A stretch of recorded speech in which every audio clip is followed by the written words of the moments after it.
Ganito posibleng tumugon ang NATO kung sakaling sakupin ng Amerika.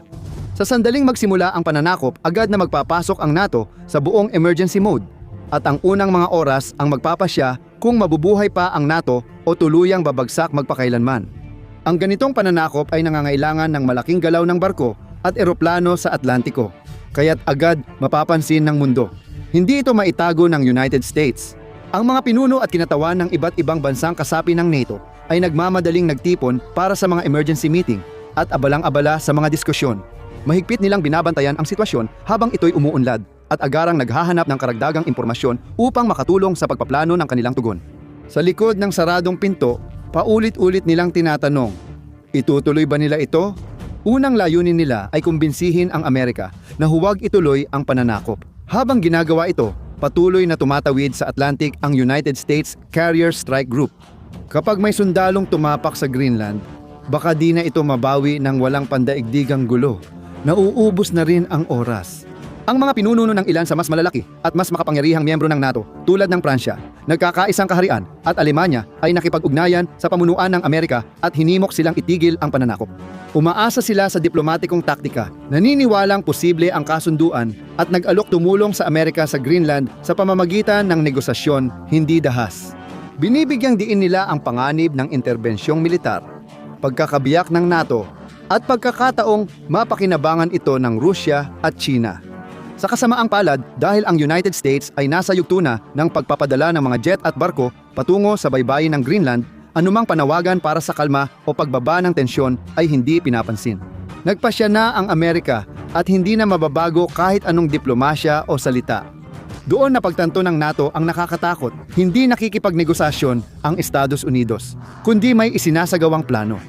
Bilang resulta, kailangan ng NATO na taasan ang kanilang aksyon para magkaroon ng kahit kaunting pag-asa na mapanatili ang kanilang dekada ng alyansa at lahat ng mahahalagang benepisyo sa seguridad na kasama nito. Dito magsisimula ang komplikasyon kapag may sundalong Amerikano na sa lupa. Sa Greenland, F-22 at F-35 ang nagbabantay sa himpapawid habang submarino at Arleigh Burke destroyer naman sa baybayin. Alam ng NATO na kaunti na lang ang natitirang oras nila. Magulo at puno ng pag-iingat ang unang yugto, at bawat desisyon ng NATO dito ay pwedeng maiwasan o simulan ang paglala ng sitwasyon. Ayaw ng mga lider ng NATO, lumala ang sitwasyon.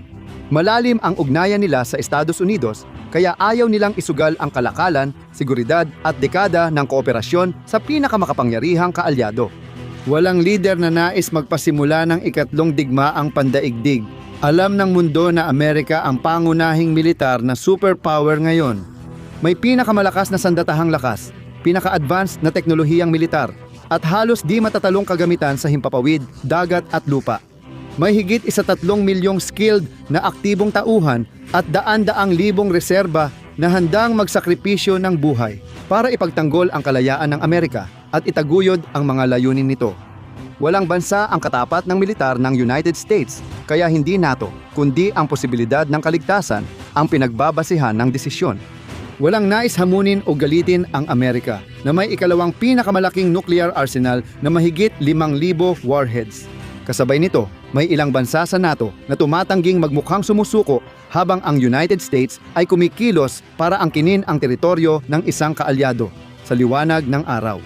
Marami ang tumutukoy sa Artikulo 5 ng North Atlantic Treaty na malinaw na nagsasaad na ang anumang pag-atake sa isang bansa ng NATO ay dapat ituring na pag-atake sa buong alyansa. Lahat ng miyembro ng alyansa ay kailangang agad tumulong sa kaalyado. Minsan lang nagamit ang Artikulo 5 pagkatapos ng mga pag-atake noong Setyembre 11, 2001. Maraming kaalyado ng NATO tulad ng United Kingdom, Denmark, Pransya at iba pa ang tumulong at lumaban kasama ng Amerika sa Afghanistan pagkatapos ng trahedya. Ang kasong iyon ay tungkol sa panlabas na umatake sa NATO member. Ngayon, iba ang sitwasyon at walang gabay ang NATO rito. Ang labang ito ay kinasasangkutan ng isang miyembro ng NATO, ang pinakamakapangyarihan at pinakamaimpluwensyang miyembro ng buong alyansa na umaatake sa soberanong teritoryo ng isa pa. May nagsasabi na hindi pwedeng gamitin ang Artikulo 5 dito kasi hindi panlabas na puwersa ang United States at walang naunang halimbawa. Nahaharap ang mga lider ng NATO sa halos imposibleng pagsubok na maaaring magdulot ng pagbagsak ng alyansa at malaking pagbabago sa mundo. Bakit? Dahil ang NATO ay itinayo sa pangunahing paniniwala na ang Estados Unidos ang pinakamalaking tagapangalaga ng soberanya at seguridad ng mga miyembro. Bagaman may papel ang bawat miyembro, ang United States ang pangunahing puwersa at pinakamalaking manlalaro sa alyansa sa pagsusulong ng kapayapaan at pagpigil ng sigalot sa Europa at iba pang bahagi ng mundo. Sa pagsalakay ng United States sa Greenland, bumagsak ang buong pundasyon at bumagsak din ang NATO kasama nito. Ang alyansang binuo sa parehong prinsipyo at pamantayan ay biglang naging marupok at ang depensibang kasunduan ay nawalan ng pagkakaisa. Ngunit hindi pa rin nauubos ang opsyon ng NATO. May natitira pa silang paraan pero hindi ayon sa inaasahan. May opsyon pa ang 31 NATO members pero hindi sila magkasundo kung ano ang pipiliin. Hindi pantay ang panganib para sa lahat. Mas malaki ang panganib sa Canada kapag naputol ang ugnayan kaysa sa maliliit na bansang Europeo gaya ng Hilagang Makedonya o Latvia. Ang responsibilidad ay nakaatang sa mga aktibong miyembro at lider ng alyansa bilang bansang direktang naapektuhan ng pananakop. Mahalaga ang Denmark sa pagdedesisyon at maaaring pilitin ang NATO na pumili ng panig agad. Kapag pumasok ang eroplanong pandigma ng Amerika sa Greenland o may armadong tropa sa lupa nila, agad itong magpapadala ng kahilingan para sa konsultasyon sa ilalim ng Artikulo 4 na siyang paunang hakbang bago gamitin ang Artikulo 5. Ayon sa Artikulo 4, magpapayuhan ang NATO kapag nanganganib ang teritoryo, seguridad o kalayaan ng kasapi. Para ma-assess ang sitwasyon at magdesisyon sa susunod na hakbang, magsasagawa ng tuloy-tuloy na emergency session ang North Atlantic Council, pinakamataas na autoridad ng NATO. Habang ang mga lider ay abala sa matindi at malamang na mahirap na mga pag-uusap kung ano ang susunod na gagawin, kasabay ng malalaking hindi pagkakaunawaan sa likod ng mga eksena. Nagpapakita ang NATO ng pagkakaisa sa publiko at naglalabas ng matitinding pahayag. Mariing kinokondena ang Amerika at nananawagan ng agarang pagbaba ng tensyon. Ipinapakita ng NATO ang lakas kahit unti-unti itong nababasag.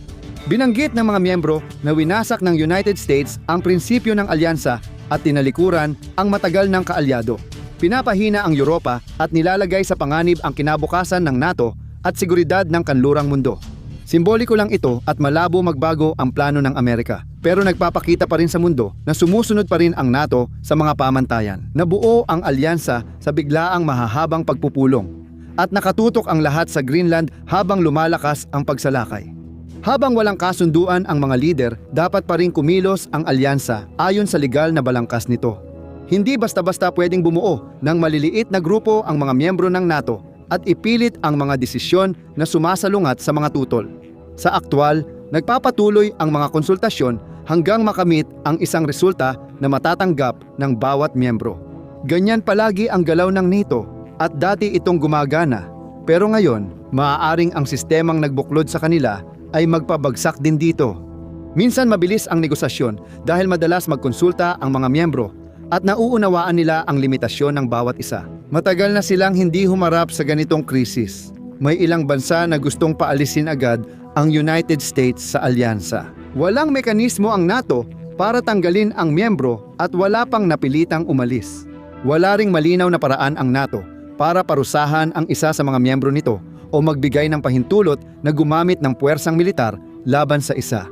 Dahil dito, mahirap maisip na maglanding sa Greenland ang Briton, Aleman o Canadian na tropa at tutukan ng baril ang mga Amerikanong mananakop. Walang bansang NATO ang gustong makipagdigma sa United States, pero ayaw rin nilang basta panoorin at hayaang mangyari ang pananakop ng walang paglaban. Naipit sa mahirap na sitwasyon, nagsimulang mabiyak ang alyansa pagsapit ng pagtatapos ng unang linggo matapos ang pananakop.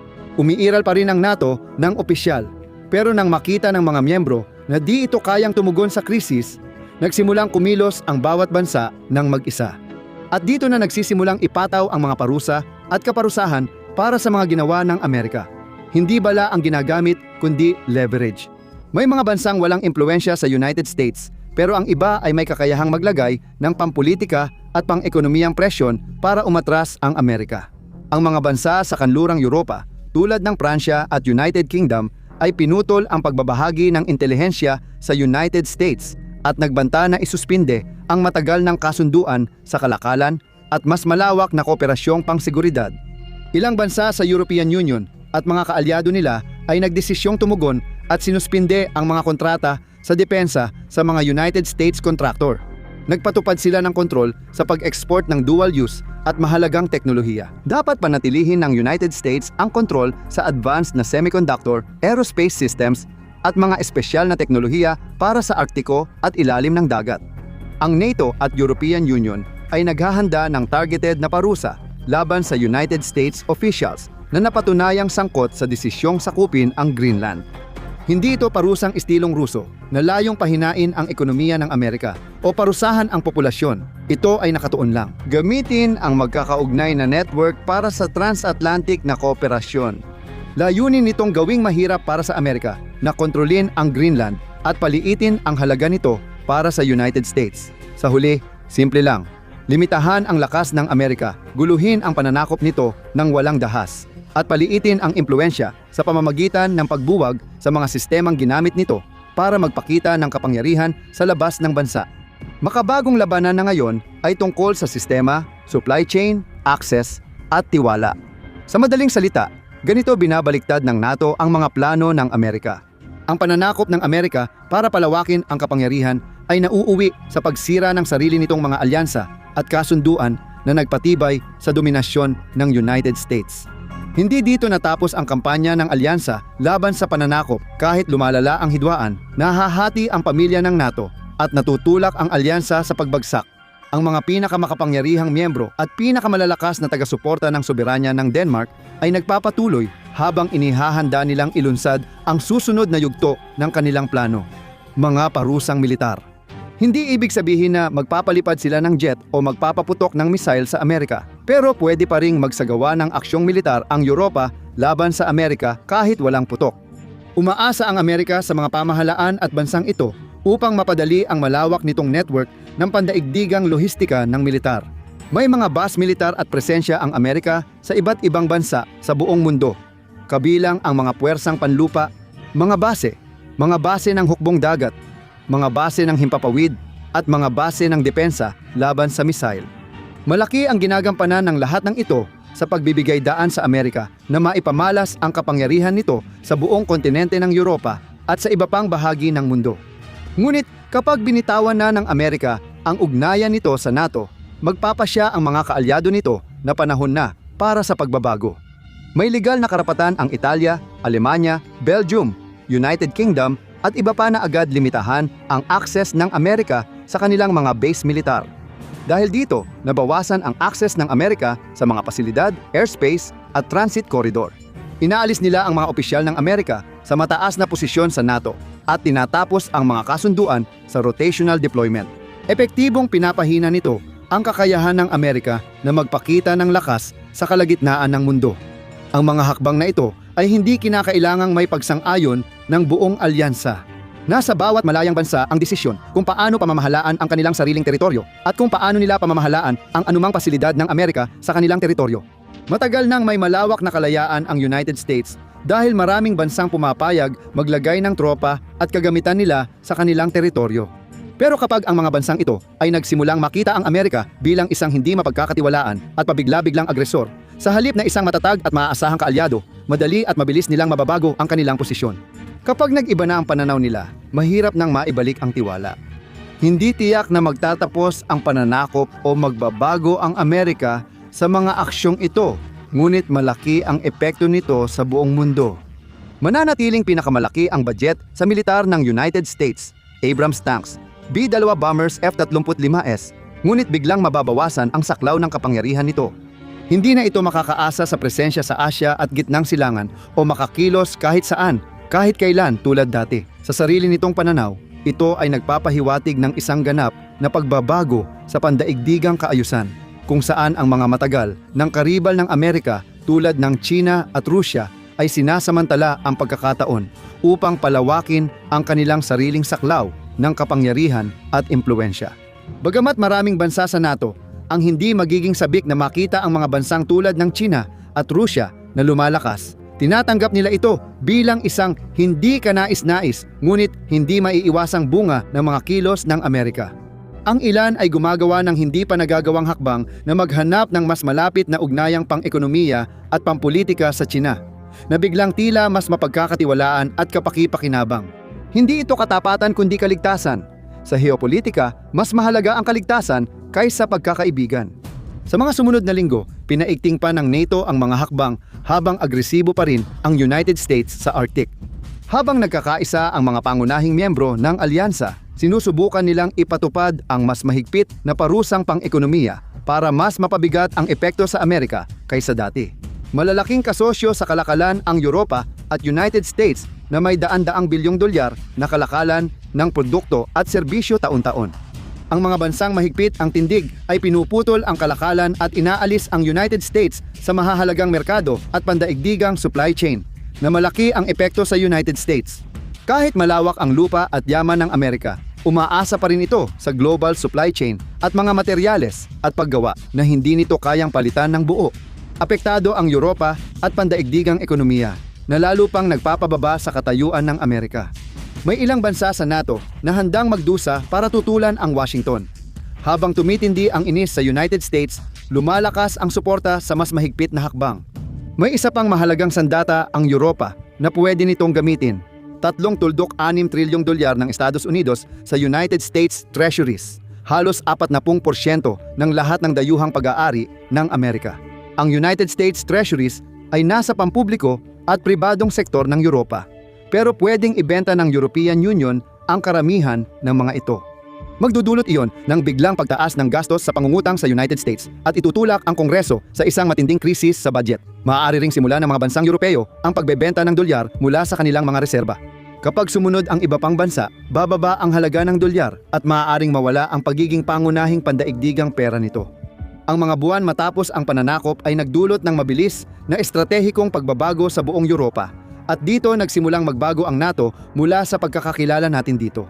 Bago pa ang krisis, tumaas na ang gastusin ng Europa sa depensa matapos ang kakulangan at pag-asa sa United States.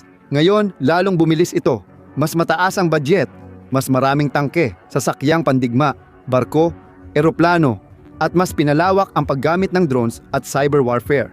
Habang naghahanda sa susunod na labanan, at napatunayang di na maaasahan ang Amerika matapos sakupin ang kaalyado, binilisan ng natitirang NATO members ang kanilang pagsisikap. Marami sa mga mas malalaki at mas mayayamang bansa ang sabik na palakasin ang kanilang depensa at bawasan ang kanilang pagdepende sa ibang mga bansa sa lalong madaling panahon. Maraming maliliit na bansa ang nagtanong, kung kayang sakupin ng United States ang Greenland, anong pipigil sa kanila na gawin din sa amin? Ang takot ay kumalat na parang apoy sa buong mapa. Bilang resulta, aktibo nilang pinagsisikapan na bawasan ang kanilang pagdepende sa United States at bumuo ng mas matibay na alyansang pangseguridad kasama ang mga mas malalapit at mas mapagkakatiwalaang kapitbahay. Maaaring buwagin ng pananakop ang NATO, pero maaari rin itong magdulot ng mas matibay at nagkakaisang Europa. Tunay na estratehikong autonomiya at mas malalakas na puwersang militar para ipagtanggol ang teritoryo at mga inisyatiba ng depensa sa kontinente.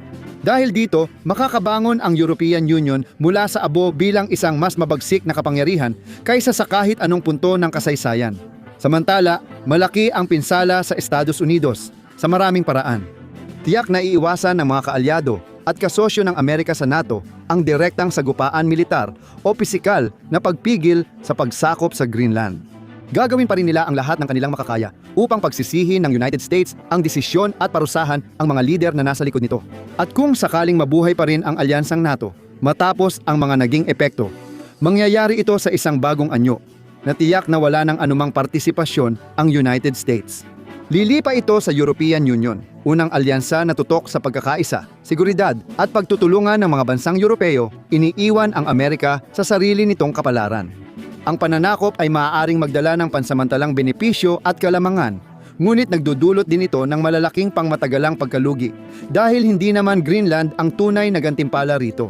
Ang pandaigdigang kaayusan ay ngayon na. Ganito ang mangyayari kapag umatras ang United States sa NATO o panoorin mo na lang ang video.